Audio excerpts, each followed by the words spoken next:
Why don't we start with the roll call, if we could? Robin Fisher. Here. Kendall Moore. Here. Marcia Newell. Here. Martha Lopez. Here. Marie Robertson. Here. Blaze Curtis. Here. Matt Nye. Billy Prasad. Here. Bob White. Here. Tom Jenkins. Here. Cole Oliver. Here. Sue Schmidt. Here. Jordan Chandler. Here. Nick Luther. Here. And Dave Newman. Let the record show that we have a quorum. Fantastic. Thank you very much. In front of you right now, as everyone sees, there's a few things. We have what I asked the staff to do for us was to put together a list of proposals that were actually introduced back in 15-16, so you have a feel for some of the issues that might come across our plate in the coming months. And so you have the ability, if you haven't looked at those already, to peruse those.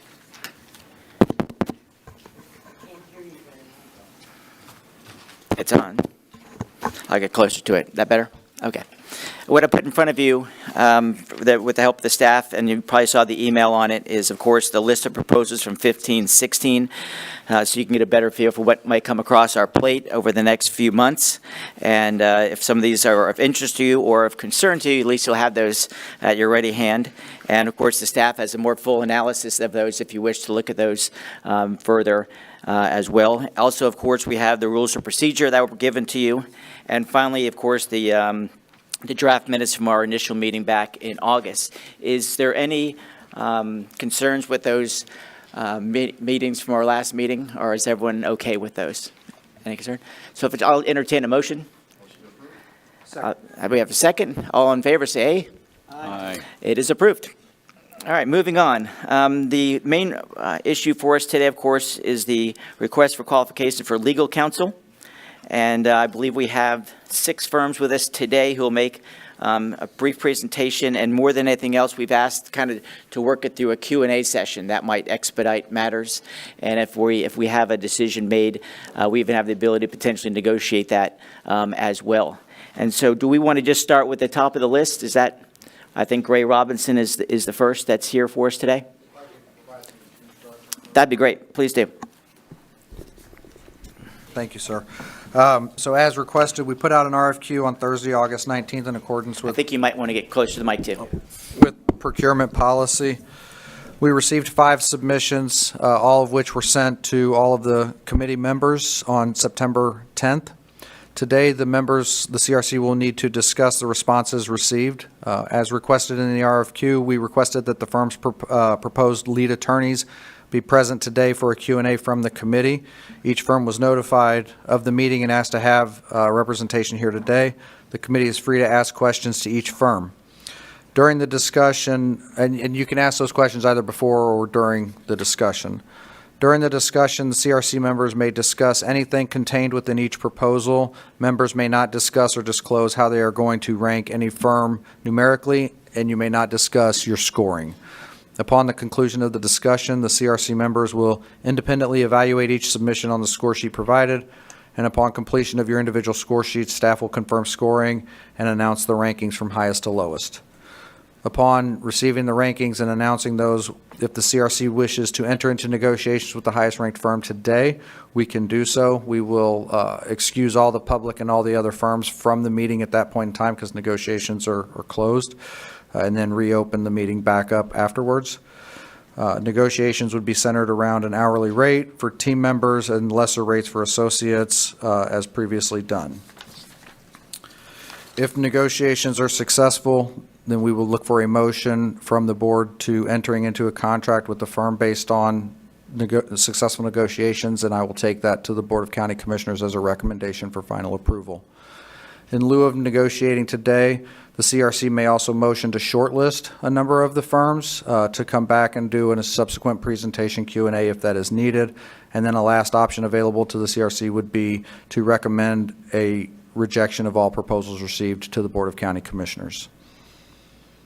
So with that, if you guys have any questions, I'm happy to Great. Are there any answer them. questions? We have the firms in front of us. There are 5 of them. What I'll ask them to do is, as recommended, why don't, if you'd like, of course, maybe spend a minute or so talking about the firm, and then we'll open it up to the questions. All I'd ask from the members of the committee is if you could just raise your hand, we can keep it orderly and kind of move forward. With that, we'll have the team from Gray Robinson, if you wouldn't mind coming up first. It's at the top of the list.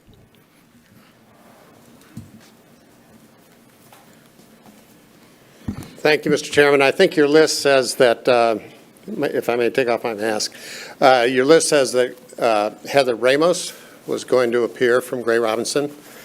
I am not Heather Ramos. She's my partner. We are a team. Heather is under the weather today and just did not want to come with the upper respiratory infection symptoms that she's experiencing, so she asked me to step in, which is very much like the way that Heather and I have practiced law together for 20 years.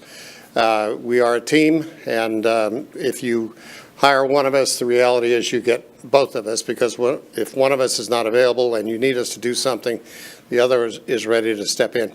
Heather and I do primarily, almost exclusively, governmental work, representing governmental agencies, cities. Occasionally, we'll do special counsel work for counties. And we also represent a number of governmental agencies, such as Space Florida here in Brevard County, and the North Brevard Hospital District, Parish Medical Center. Heather she is the city attorney for two cities, Howey in the Hills and the town of Windermere. She has worked on their charters. Both of them have twice revised their charters and also done separate charter amendments, so she is not a stranger to the charter amendment process, and is very experienced in governmental work, and I'm proud to say that she's very good, and I try to claim that I'm the person that mentored her, although that can be disputed. I have an extensive amount of experience with county law, with county government. I was the Orange County attorney for 12 years, from 1990 to 2002. I was a contemporary of Scott Knox, and I think Eden Bentley, now your county attorney, would say that we're good friends. I watched Eden kind of grow up during the 90s in Brevard County, so it did not surprise me one bit that she became the county attorney. As far as charter experience goes, I have served in your seat on the charter commissions in Orange County in 1986, 1988, and 2004. And as the county attorney, we did several charter independent, separate individual charter amendments, some of them pretty substantial. One that banned casino gambling in 1996 once and for all in Orange County without the citizens of Orange County first approving it at referendum. If some of you, perhaps like Senator Herodopoulos, if you remember your history, in the 90s, the casino companies were trying mightily to get casino gambling approved in Florida. Frankly, once Orange County passed that amendment, which was quickly followed within about a year or two by Seminole County and Osceola County, likewise passing those casino gambling amendments, same language in their charters. The gambling industry kind of packed up and disappeared for a good 12, 14, 15 years. They seem to be back now, but it was a very effective amendment that we enacted. We also did amendments to minimize adult entertainment, which for a long time had been a problem in Orange County, and charter amendments to address school overcrowding. With that, I will. We also have on our team Andy Bardos, who is a governmental litigator representing a lot of public sector entities and things like elections law, redistricting, and appropriations and the like. And finally, another member of our team is Julia Mandel. She's a former city attorney in the city of Tampa. She's in our Tampa office, and she will assist us if need be. And I'll stop with that. And perfect. Questions? All right. We're back in high school, no questions. All right, thank you very much for that presentation. I know everyone read over the documents that were sent out during the week, and we'll move on to the next group. Wade Grant.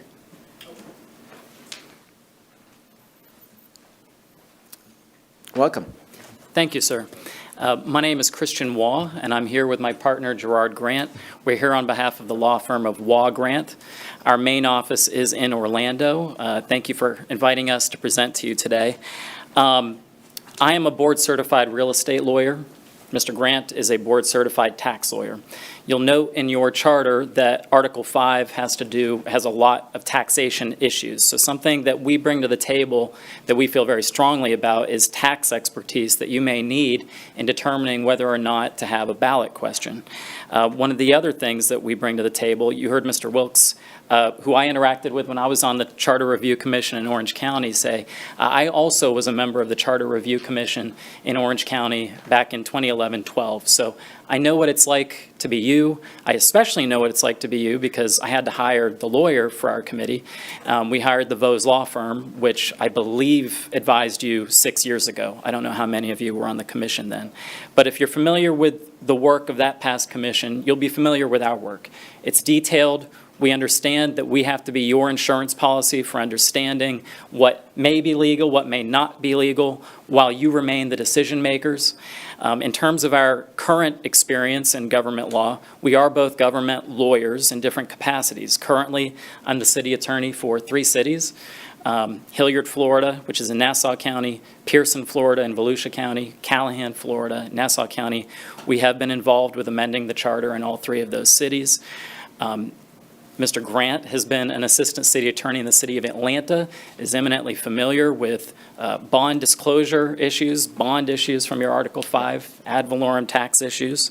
I'll turn it over to Mr. Grant to say something if he'd like. Yeah. Thank you very much, and good afternoon. As my partner Christian had alluded to, I have experience working as an assistant city attorney for the city of Atlanta. That is probably the, I'd say, largest municipality that issued bonds in the country. And in many occasions, we would have a lot of issues and questions with concerning to revenue raising, taxes, ad valorem taxes, sales taxes. And not to take up too much time, but as Christian had obviously indicated, that our combined experience gives a very diverse, unique set of skills that we do feel would be immensely helpful for this group. Thank you. To wrap it up, you're going to be well served by whoever you select today. I think everyone is a fine lawyer. But for us, this is not just one more contract for us. This is not one of 30 cities we're going to do. This is the CRC job for us, and it would be an honor to represent you. Well, thank you for the presentation. Are there questions? All right, thank you, gentlemen. Appreciate it. Thank you. All right, next we have Weiss, Sirota, Helfman, Cole, and Bierman.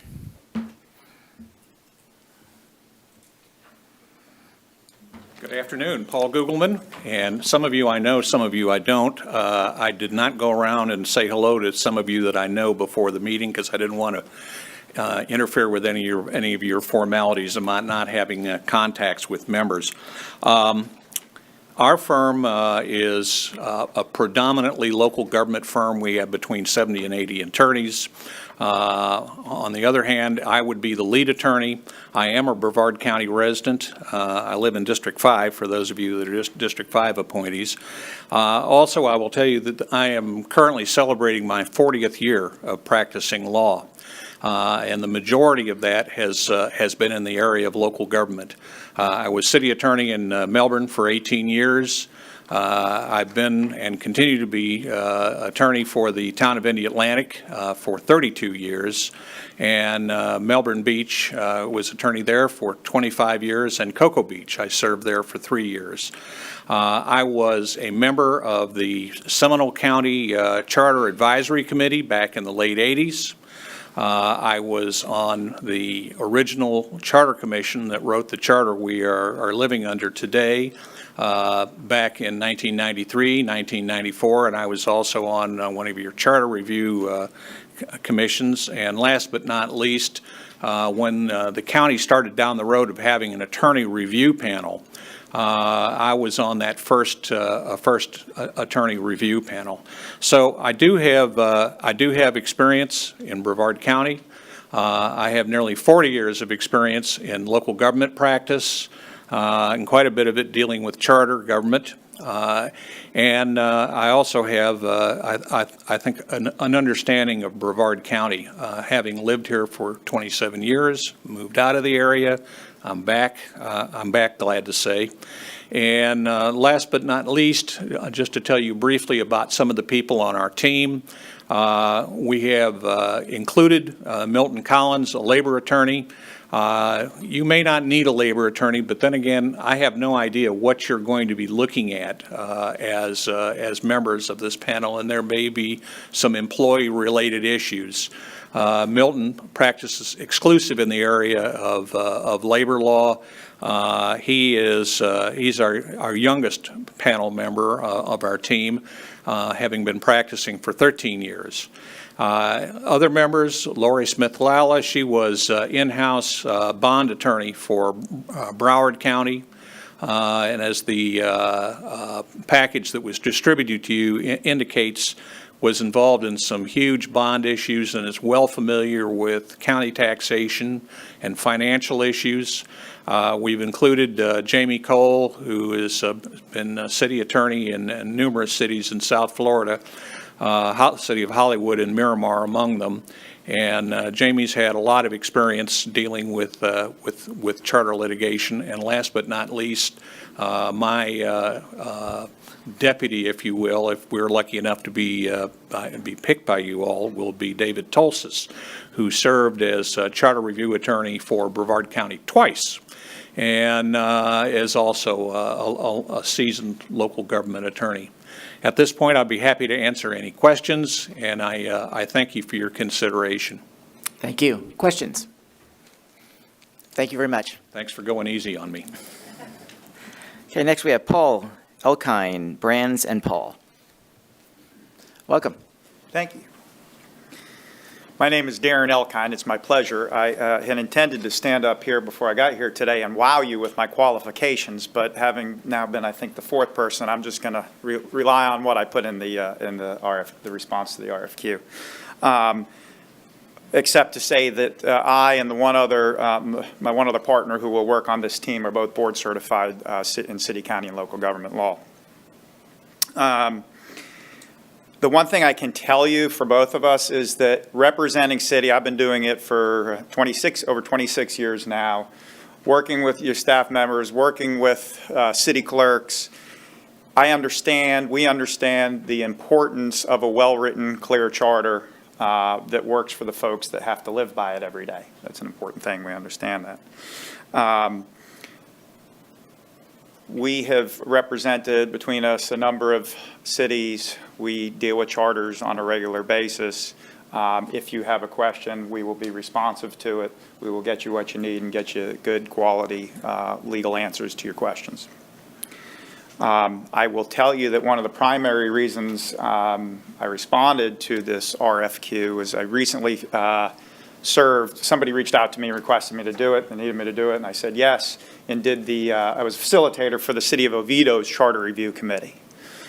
Their charter is a little simpler than yours is, but I enjoyed the process and I felt like I did some really good work and that I helped the people there to work through a process that could have been contentious, quite frankly, amongst the group. So that's the reason it would really be my pleasure to work for you, but I can take the stress off your decision because I know whoever you choose, you're going to be really well served. Thank you. Thank you very much. No questions? Okay, just making sure. All right, our final presentation is by Shepard, Smith, Kohlmeyer, and Hand. Well, thank you, ladies and gentlemen. My name is Cliff Shepard. This is Patrick Brackens. We are with the firm of Shepard, Smith, Kohlmeyer, and Hand, based in Maitland, Florida. And we are both board certified in city, county, and local government law, which I've been practicing law for going into my 37th year. Excuse me. Mr. Brackens has been practicing law over 15 years. Our firm is heavily centered on local government law, although it's not all that we do. And if you've been to the website, which perhaps you have, you'll note a number of other areas, excuse me, all of which will help serve us in helping serve you. Most recently, speaking about credentials, I am the just recently, like in the end of this, or earlier this month, General Counsel to the Orange County Charter Review Commission, who you've heard several folks speak about. That assignment went on for over a year and a half and included litigation, one of the things you asked about in your proposal, which ended up with a dismissal of the Charter Review Commission as a party to that litigation. There's a lot to talk about there, but it shows that I have that experience as well as other charter litigation experience, which is mentioned in the proposal. I'm also one of the listed as the best lawyers in America for the area of administrative practice. And my friend here, Patrick, is also listed as, I think, the up-and-comer rising, I don't know. They make up, I don't know what it is. And by the way, as has been said, you have a very qualified group here. But I will venture to say that none of them had a Charter Review Commission meeting last night. I did. And we'll have one this afternoon. I will. Because I'm also doing charter reviews concurrently with Jack's Beach, Ponce Inlet, and Maitland. So this is something that we do a lot of, which should be reflected in our proposal. There is a ton of similarities between your charter and the Orange County Charter. And as a result, having literally just completed that process earlier this month, I don't think you'll find anyone more familiar with what you currently have and the process that goes into changing it than me and our firm. During the process of the Orange County Charter Review, both Patrick and I and a third lawyer, Jacob Schumer, attended multiple meetings, subcommittee meetings for various topics, which is the way they worked, and were involved in drafting the titles, the summaries, the actual amendments, getting them on the ballot, fighting litigation that was filed before the ballot to try to keep them off the ballot, succeeding, them passing by 88% in one case, and then defending litigation against one of those items after successfully. So that's what we do. We think if our reference has been checked, you'll find they're all stellar, and we look forward to working with you if that's the opportunity that's provided to us. Thank you. Thank you. My name is Patrick Brackens. I'm born and raised in Indian River County. So while you're my neighbor, it gives me a chance to get home more often than I would like. And another thing I would just like to say that we focus on in every one of our meetings, and Cliff talked about some of the litigation that arose. You all are the policy deciders. You all know what you want and what you need for your county. Our job is to help you get there, and we have the experience to do it. Thank you. Thank you. Any questions? All right. Well, thank you very much. There's 5 different firms for making this presentation. Before we get into the scoring on it, are there any comments or suggestions you want to push forward as a committee before we kind of move forward?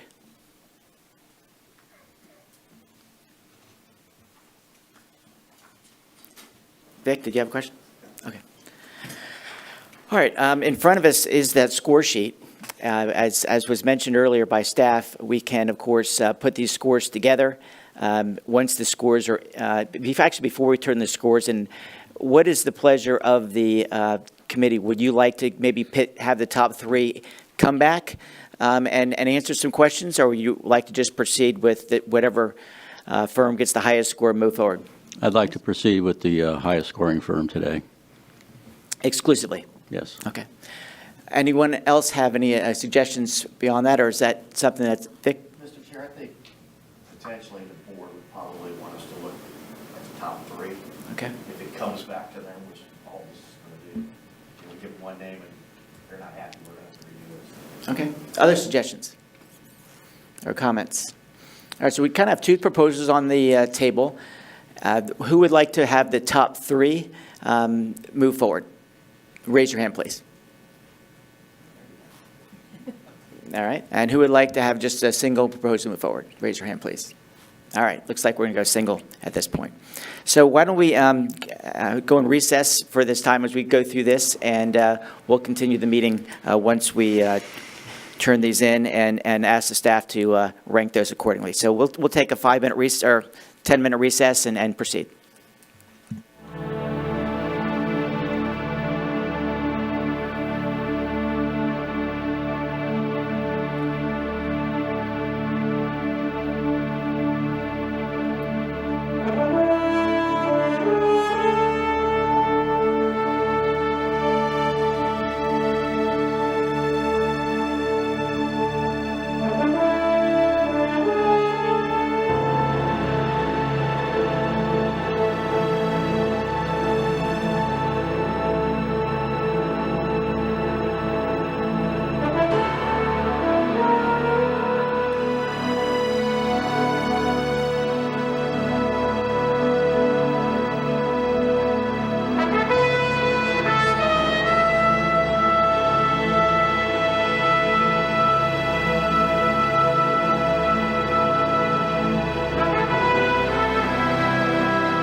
scores are going to rank them 1 through 5. The lowest score will clearly win. Once the lowest score is announced, we'll ask the public to leave at that point and open negotiations with whoever has the best score. And if we're able to work out something today, we can move forward. If not, we can figure that out from there. But we'll just stay in again an informal recess until as they tabulate those numbers.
I know it's a lot of work to do that, and we appreciate it. And as was mentioned by each one of the folks who actually made their presentations, the truth was all 5 were highly qualified. So thank you very much for making the time for us and putting that effort in. And with that, if you all want to announce the totals, that'd be fantastic.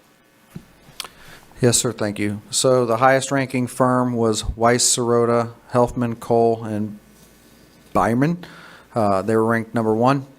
Number 2 was Gray Robinson. Number 3 was Shepard Smith, Kohlmeyer and Hand. Number 4 was Waugh Grant. And number 5 was Paul Elkind, Brands and Paul. Okay, great. Okay, with that, congratulations to the successful firm, and we're going to clear the room from the public so we can open up a negotiation with the number 1 point total. If we could please ask them to do that, it'd be fantastic. Thank you.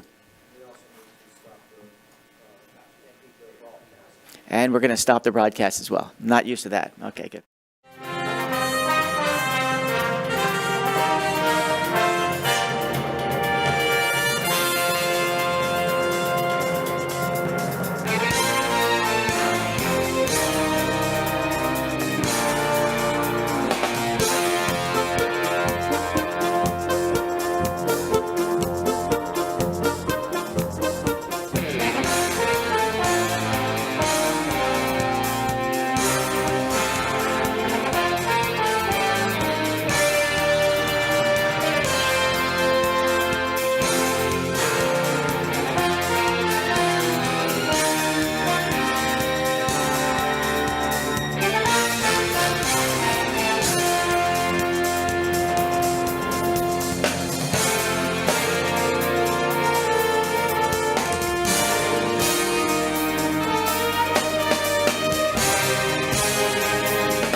The selection of our firm that's been selected for our legal team. So if they could please call the roll.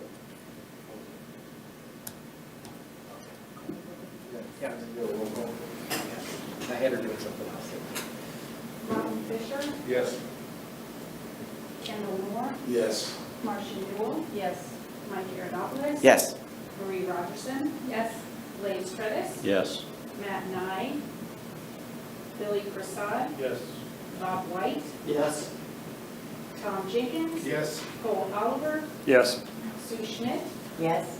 Jordan Chandler. Yes. Vic Luker. Yes. Dave Newman. All right, by your vote, we have approved the firm, and they'll have their final vote with the commission on the 12th of October. All right, moving to our next item, we have rules of procedure. I think everyone has that piece of paper in front of them. We're going to open it back up to the public. That's great. Okay.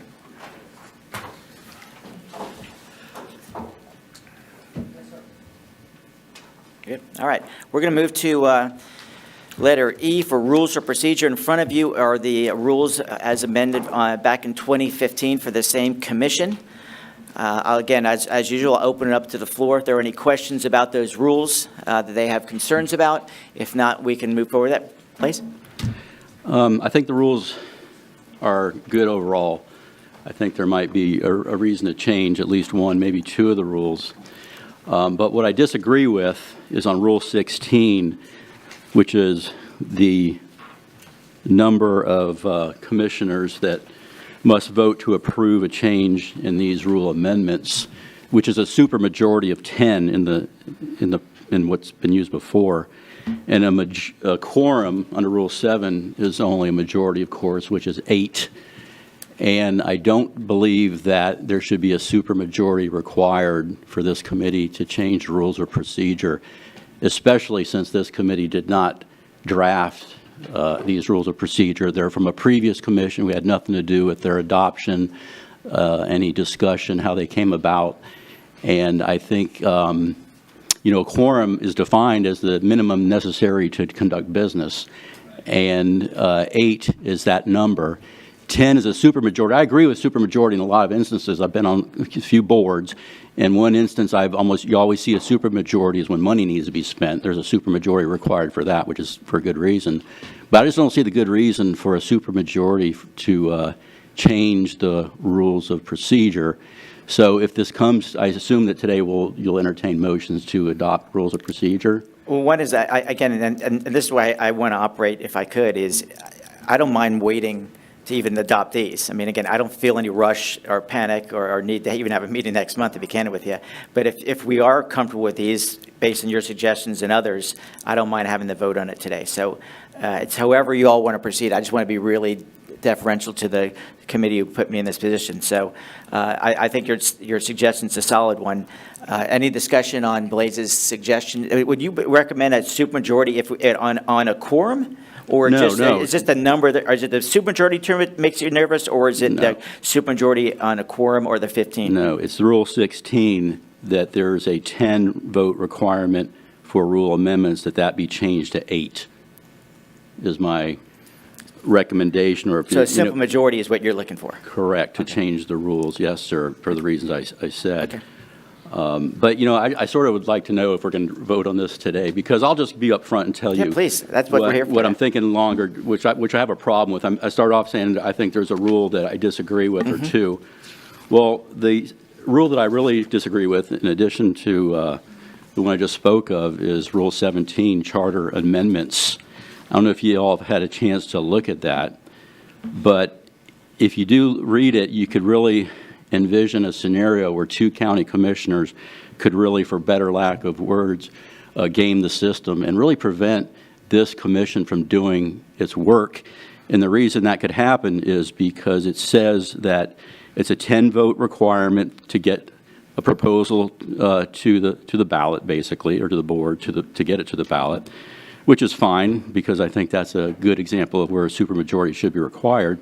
But the problem I have with it is that it says that with at least one member appointed by each commissioner present. And if you think about it, this scenario, let's say we've done all the research, we've heard all the argument, and we're ready to vote, and one county commissioner's group, appointees, decides, well, we're not going to show up, or individually decide they're not going to show up. Well, on the first sentence, that means it cannot be passed and a vote can't even be taken. So then you go on further in the rule, it says, well, when that happens, the commission can decide to recess the meeting, where the chair notifies the absent members of the next meeting for a vote, and if they're not present then the commission with 10 people can vote approval of the amendment. Well, the problem with that is okay, let's say hypothetically, District 1, the 3 people aren't there the first meeting. They're notified, reconvene for a second meeting. Second meeting, District 2 is not there. First sentence, no vote.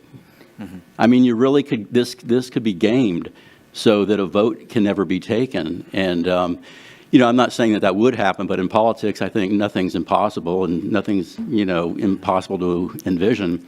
And I just don't think it's right that scenario could happen.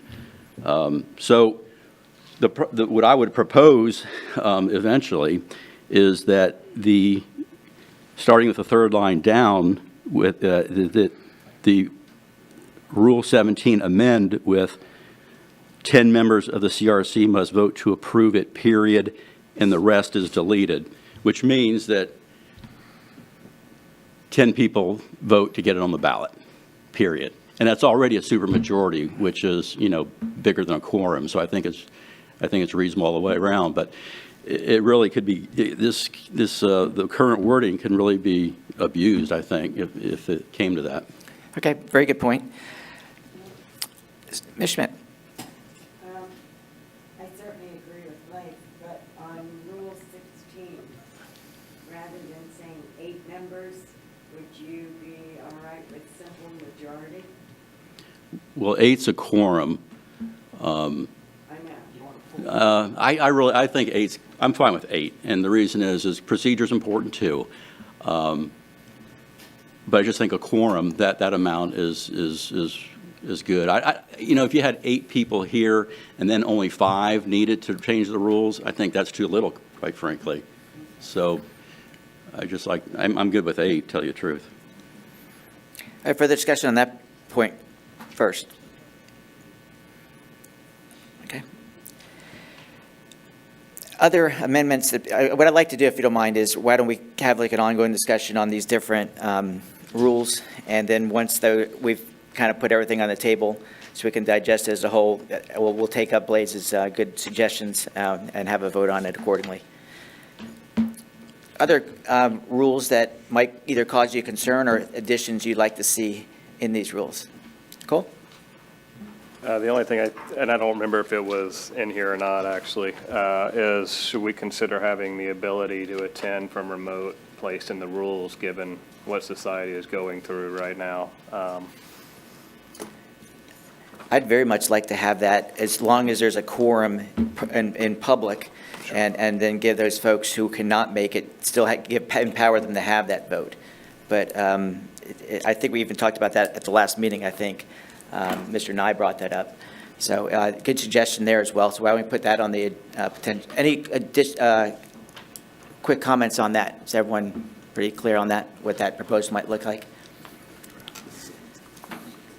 Kendall, as a former member, any other suggestions from the rules? I know you all had this back in 2015. You know, I think, you know, as a follow-up to Blaze, I think, Blaze, the feeling at the table at that time, I think Ms. Schmidt and a few others were here, is the thought process was exactly the opposite. The people that proposed 10 were trying to build a very high threshold in order to make a change. And so that was part of the discussion around the table at the time. You know, correct or incorrect, there was an attempt to set an extremely high bar for change, an extremely high bar for quorum, and up to and including, like you said, it wasn't just the supermajority, it was also having present, you know, one from each district. And so it did establish an unusually high bar in order to make changes to the charter. And I think, if I recollect, and Sue may remember differently, the discussion was, in essence, changing the constitution of your county needs a high bar so that, you know, various and sundry things don't have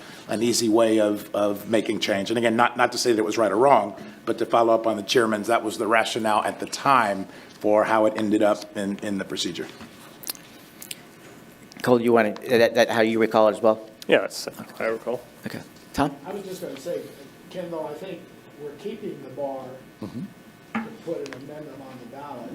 We're just modifying the bar to change these rules. So that's fine. Other points of discussion? All right, so let's get into these individual. I want to take up Blaze's first on rule number 16. Yes, sir. I'll make a motion that Rule 16 as written be changed to change the word 10 to 8, and in parentheses, number 10 to the number 8. All right, before we get into a vote on this, discussion on this proposed idea on the rule change. Second. Oh, before, let me make sure, is there any discussion on it before we move to second? Yeah, just, I'd like to clarify with Blaze. So Sure. you're saying that you want to change 10 to 8, but you're not concerned with the at least one member appointed by each commissioner present? I thought you wanted to eliminate that as well. I just make a distinction between getting something to the ballot versus a rule amendment. So I just don't, I think there's always going to be a member, well, I don't think there's going to be any foul play to try to stop a rule amendment. I just want to make a distinction between the two. Okay, any other discussion on that? Yes, I'll take that second now. Okay, all in favor of the good idea put forward by Blaze, say yay. Yay. All those opposed, say nay. All right, so that adopted. All right, now Rule 17, Blaze, go ahead. Okay, for the reasons stated previously, I move that on the third line down, starting with the words with at least one member appointed, that starting with the word with, that the rest of the paragraph, Rule 17, be deleted. All right, so we would, the first three lines up to the word approve it. Yes, and would then remain. the remainder be deleted, correct? Correct. All right, discussion on that before we have a second or a vote. Any discussion on that suggestion? All right, seeing no discussion. If we have a second on that? Second. Second by Mr. White. All those in favor say yay. Yay. Yeah. All those opposed say nay. So that adopted. All right, on our third item, we're probably going to need the staff to write up something unless there's some language already written up where we would keep the idea where there would be a quorum required in person, but a person who was not here would still have the ability to vote remotely. Is there first any discussion on that idea? I have a discussion, which is I respectfully disagree with the concept. I think a lot is to be gained by being in person, seeing people, and I know it's convenient to appear on a computer screen, but having been on Zoom calls for the last 18 months, I know that people don't pay attention and they're looking at their phone and doing all kinds of other things, and their attention is not where it should be. And also don't really think that it makes you available to the public. It's the same as being in a room where they're looking at you and seeing you and seeing everything you're doing. So I understand people like convenience, but I do not agree with that change proposal. Further discussion on that? Yeah, I have a, if we go down that road of allowing telephonic or from outside in, what do we do? Do we have to do the same thing for the public too? I mean, obviously we don't have to, but we're kind of opening the door if we say a member shouldn't have to show up sick, but a member of the public does. So I think we kind of either have to choose one or the other, and I think that's a Pandora's box we may not want to go down. Tom? I've been on boards where we've allowed telephonic and the person is really not in the flow of the meeting. I have not seen it work well. Okay. Further discussion? Yes. If I may, the only concern I would have by allowing people to regularly appear telephonically or by Zoom is that we do have a large body. We do need quite a few people to make a quorum. And so when staff reaches out to the members to see if they're RSVPing, it's going to be a challenge if we all of a sudden know, okay, we're missing that next individual who can attend. I mean, at that point, we're going to have to tell people, unfortunately, you have to attend in person. So it is a concern to make that that flexibility. I mean, obviously, I think in, rare circumstances, someone is tested positive for COVID, or they concerned about a health concern, perhaps we could allow them to do that. But to do it regularly, when we really need, the physical quorum, that is the requirements under state law right now. We're no longer under the emergency order, which had lifted that for a time period. So now we really do need to have a quorum present to actually conduct business. So that would be my concern about adding that in at this point. It's just, at some point in time, I know staff does reach out to make sure each board member will be here and kind of get a head count.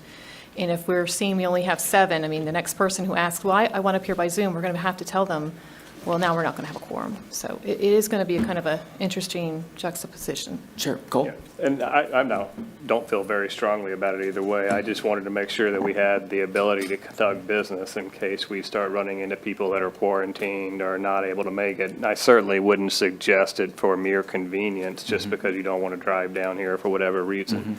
And I probably hate Zoom meetings more than anyone else in this room, given the number we've been on at the time. And Blaze, I totally agree with you. You lose the flow, you lose the personal interaction. But just as a matter of being able to conduct business, I thought it was worth considering. No, fair. Sue? Yes, I wanted to ask a question. Are these meetings being streamed?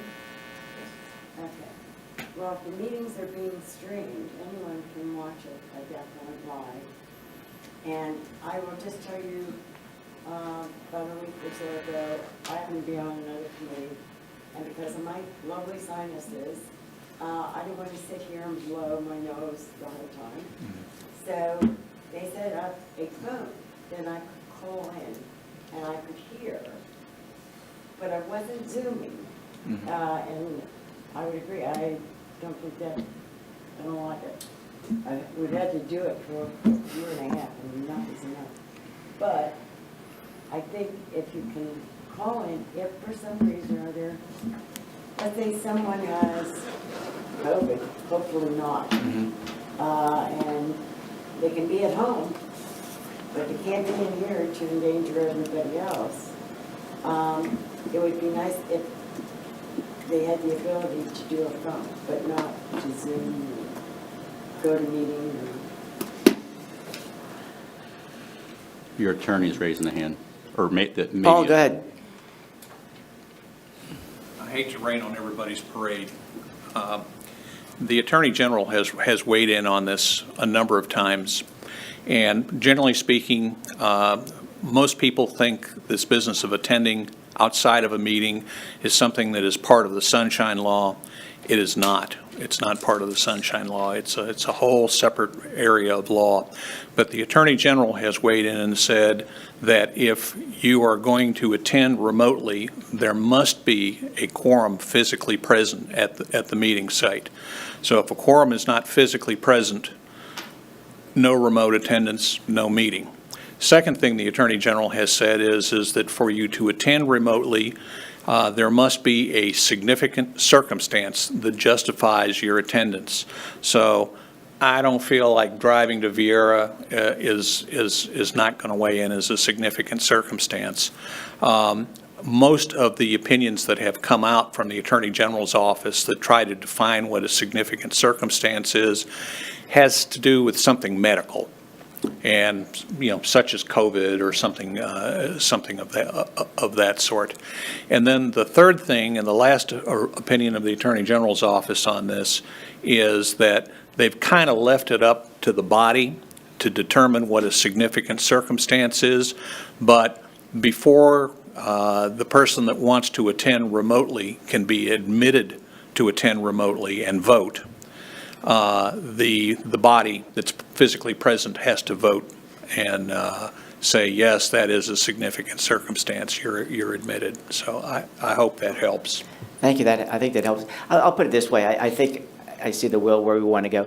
You already changed the rules once, Blaze, so we can adjust them if we need to down the road. God forbid there is another COVID outbreak and the world starts to change again. So I think we keep the rules as is, and if we see a significant situation going on across the country, as always, we can entertain this idea. But I think all of us are committed to this committee, and candidly, the big votes probably won't take place for a while yet, as a lot of it will be allowed to just listen and learn as long as we keep our quorum in line. So we will table that idea and not have a vote on that type of remote situation. Any other suggestions for rules of procedure? Mr. Chair, I do. And this is probably, I think, just maybe oversight and drafting in 2015, but it goes to Rule 19, and it's paragraph A. It says, "The member of the commission or a resident of Brevard County making the proposal shall introduce the proposal to the commission." I read that to mean that any Brevard County resident can make a proposal to the commission. I don't know if that's true or not. I don't know, but that's my question. Should it read, "On behalf of a commissioner shall introduce the proposal to the commission"? Because I don't think anyone can come up here and make a proposal. I think it means that you have to be invited by a commissioner to present the proposal to the commission, but I don't know the answer to that. But if it is, in fact, it has to be at the request in behalf of a commissioner, then it should say that to make it perfectly clear. I don't know the answer, though. Jim? Historically, the people in the public have been allowed to come up and present to the commission and make recommendations. Then it's up to the commission if they want to investigate it. Okay. All right. Yeah. Thank you. You affirm that, Jim? Yeah. Okay. I'm nodding my head, yes. Yeah, you had several members of the public come up last time and make their proposals to the And I commission. do like that from my old days in the legislature, because the best ideas come from the public so often. And if it's a good idea, clearly as a board, we would see the merit in that. So I don't think we need that clarification, because I would allow that individual to come forth and make their presentation. I think in the interest of brevity and/or reality, we would just limit a person to maybe 3 or 5 minutes to make their case, and then we would decide if we think that there's merit there moving forward. So at this point, we will not adjust Rule 19. If we need to later, that's something we can clearly take up later. And Robin, I know you had another question before. I was just wondering, is there any timeline on completing these reviews? A timeline I think we're working from is late summer. Under our charter, it's 1 year from the first meeting, so our first meeting was back in August? August 12th. August 12th, so you have a year. Other questions on rules before we go forward? Okay, so I think we've made those adjustments on the rules. Thanks for those suggestions, very good. And I'm glad everyone's being open and candid about that. The only other thing that I would add is that one of the things I think we pride ourselves on in the state, let alone this community, is transparency. And as these different proposals come up, whether they be holdovers from 6 years ago or new ones that come up, I'd like to see it where we have at least a minimum of 3 meetings and talk about an issue so that people are completely aware of the impact it could have, and giving people plenty of time to also come and testify. I mean, this is a big decision that ultimately will be made by county commissioners, of course, but I think the best way to make sure that people are not caught off guard is that I'd hate to see where one person introduces an idea in one meeting and next thing you know, it's approved. I think I'd like to see some type of parameter that we don't have to decide this today, but even do it informally, where really make sure someone turns in these suggestions early so we can digest it before we kind of rush to a decision. So I just want to kind of keep that in mind as we move forward. I think this is a process where we're blessed to be on this commission, and we should be really respectful if there's a potential change, that everyone who's for or against it will have a clear opportunity multiple times to come and make their case. So again, I don't want to put that in the rules, but it's just one of the things I like to work by, because sometimes an idea one day it sounds pretty good. You think about it a little bit more, you start to change your mind. And in the legislative process, we have multiple committees to go through. We're not going to have that luxury here, and so I think we should just keep that in mind in the long term. With that said, I'll move to item F on meeting schedule. We have a meeting scheduled in October. I don't see any pressing business. At this time, if it's okay with everyone out here, unless there's a strong desire, that I'd like to cancel that meeting for October, and then kind of work from a loose schedule as I work with our staff, and any suggestions, please, again, go through Jim and his team to make suggestions as far as what you'd like to see in future meetings. But now that we've hopefully solved our legal issues, and everyone can kind of digest the old items from years past, I would anticipate a November meeting, roughly in the same week of that month. and kind of work through that. Or we can, right now, if you want to kind of work out a meeting for November, that would give us approximately 60 days to prepare for that next meeting. Are there any opposition to canceling our October meeting? Okay, without objection, show our October meeting canceled. And looking at your calendars, we all have our smartphones in front of us, we're working on a Thursday.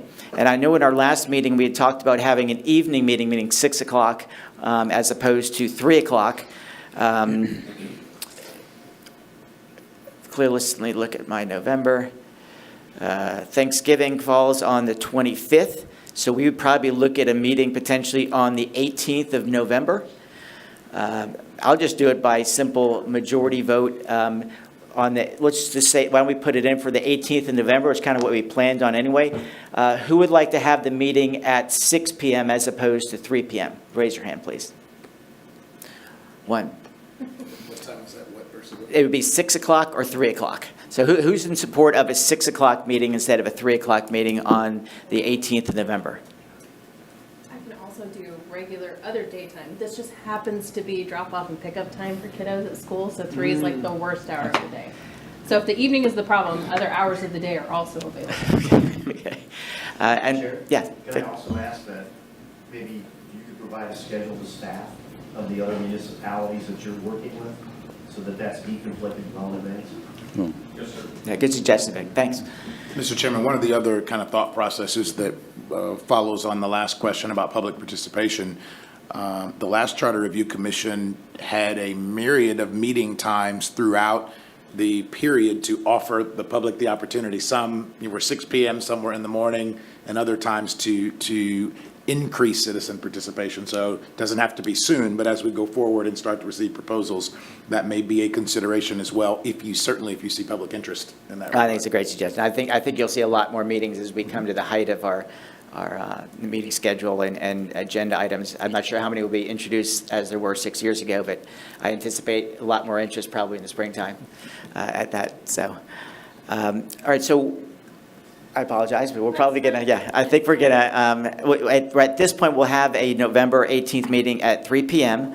And if we sense very little interest in that meeting or items come across our table, we might cancel that meeting. So that's still, of course, keep your emails open for that opportunity. But we'll keep it for the 18th of November for now at 3 p.m. And that's, without objection, we'll do that. Is there anyone here from the public? I'm sorry. Have Jordan? one comment in reference to that. Yeah. Also believe that the two previous charter review commissions had also sent a formal letter from this particular commission to several interest groups, and I think they were county staff, obviously, commissioners, constitutional officers, courts, school boards, city municipalities, Space Coast League of Cities, et cetera. And so if we can sort of continue with tradition, but also being transparent, send a letter on behalf of this commission to formally invite those constitutional officers, all those individuals to our meetings. Obviously, we have to sort of establish a meeting schedule, but to extend that opportunity to them formally from this particular commission. I think it's a great suggestion, and maybe you can put together a list of who we sent that out to last, not just elected officials, but boards. And I think we can probably even call our friendly neighborhood newspapers and maybe we can get a story out there saying that this is once again has started up. I think there was an article after our first meeting, but just to beat the drum so that people know that this is an opportunity for them to make changes if they wish in the Charter Review Commission, I think it'd be a great idea. It's a great suggestion, Jordan. So why don't we go ahead and put together a letter that we can work on, and we'll approve that in the November timeframe and get that out accordingly. Mr. Chairman? Yes. When we have, hopefully on the October 12th meeting, our Mr. Googleman gets confirmed, and once he provides his schedule to staff, maybe we can get staff to come up with a proposed set of dates moving into next year to bring to us at the next meeting, so that, you know, it's a month out. A lot of times we've already got other stuff booked up, and we can at least get those hold dates on our calendar, subject to being canceled if they're not needed. No, I think it's a great suggestion. And I'd be surprised we have too much going on. I wouldn't be surprised we cancel December but work on it, so if the staff could work on January moving forward, Yeah. I think that's a great suggestion. That hopefully will give enough time to those different folks, maybe in the January meeting, where they'll start coming in and making their suggestions. In the meantime, if we could just study up on those old agenda items that came through 6 years ago. Some maybe have more or less merit today, but I'm sure we'll come with some other suggestions along the way. Is there anyone else here from the public who'd like to make a comment? I would like to recognize that we have our County Commissioner, John Tobias, here. Commissioner, great to see you. Thanks for making the meeting. Any other comments? All right. Without objection, Mr. White, moves your rise. Bidding over.